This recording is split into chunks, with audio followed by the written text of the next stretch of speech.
Hello everyone, আসসালামু আলাইকুম। আজকে আমি আপনাদের সঙ্গে শেয়ার করব চিলি চিকেন রেসিপি। আজকের রেসিপির জন্য প্রথমেই আমি নিয়ে নিয়েছি চিকেন, তারপরে দিয়ে দিচ্ছি গরম মশলা গুঁড়ো, শুকনো লঙ্কার গুঁড়ো, হলুদ গুঁড়ো, স্বাদমতো নুন, অল্প একটু ময়দা, বেসন, আর দিয়ে দিচ্ছি 3 পিস থেঁতানো এলাচ, আদা রসুন আর পেঁয়াজের পেস্ট। উপকরণগুলো দিয়ে হাতের সাহায্যে একটু মিক্স করে নিচ্ছি চিকেনটা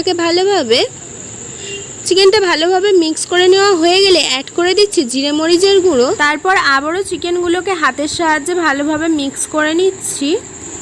এখন একটি কড়ার মধ্যে ঢেলে দিচ্ছি পরিমাণ মতো রিফাইন্ড অয়েলটা 50% মতো গরম হয়ে গেলে একে একে চিকেনের পিসগুলো আমি ছেড়ে দিচ্ছি গরম তেলের মধ্যে। তারপরে উল্টে পাল্টে ভালোভাবে ভেজে নিচ্ছি চিকেনগুলোকে।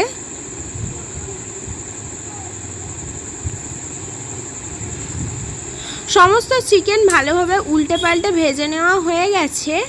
এখন চিলি চিকেনটা বানিয়ে নেওয়ার পালা। তার জন্য ক্যাপসিকাম, পেঁয়াজ আর টমেটো পিস করে নিয়েছি। অন্যদিকে একটি বাটির মধ্যে অল্প একটু ময়দা, স্বাদমতো নুন, অল্প একটু চিনি আর পরিমাণ মতো জল দিয়ে পাতলা একটা ব্যাটার বানিয়ে নিচ্ছি। এখন মা চিলি চিকেনটা বানিয়ে নেবে, তার জন্য একটি কড়ার মধ্যে পরিমাণ মতো রিফাইন্ড অয়েল দিয়ে তারপরে অ্যাড করে দিচ্ছে পেঁয়াজ কুচিটা হালকা নেড়ে চেড়ে অ্যাড করে দিচ্ছে শুকনো লঙ্কার গুঁড়ো। তারপর আবারও নেড়ে চেড়ে অ্যাড করে দিচ্ছে ক্যাপসিকামটা নেড়ে চেড়ে অ্যাড করে দিচ্ছে টমেটো কুচি। পেঁয়াজ, টমেটো আর ক্যাপসিকামটা হালকা নেড়ে চেড়ে একটু ভেজে নেওয়া হয়ে গেলে অ্যাড করে দিচ্ছে আগে থেকে ভেজে রাখা চিকেনের পিস। তারপর আবারও নেড়ে চেড়ে মিক্স করে নিচ্ছে সমস্ত কিছু একসঙ্গে। তারপরে অ্যাড করে দিচ্ছে জিরে মরিচের গুঁড়ো। তারপর আবারও ভালোভাবে মিক্স করে নিচ্ছে। তারপরে অ্যাড করে দিচ্ছে পরিমাণ মতো জলটা দিয়ে নেড়ে চেড়ে অ্যাড করে দিচ্ছে ময়দার যে মিশ্রণটা বানিয়ে রেখেছিলাম, সেই ময়দার মিশ্রণটা অ্যাড করে দিয়ে আবারও নেড়ে চেড়ে কড়ার ঢাকনাটা চাপা দিয়ে রাখছে।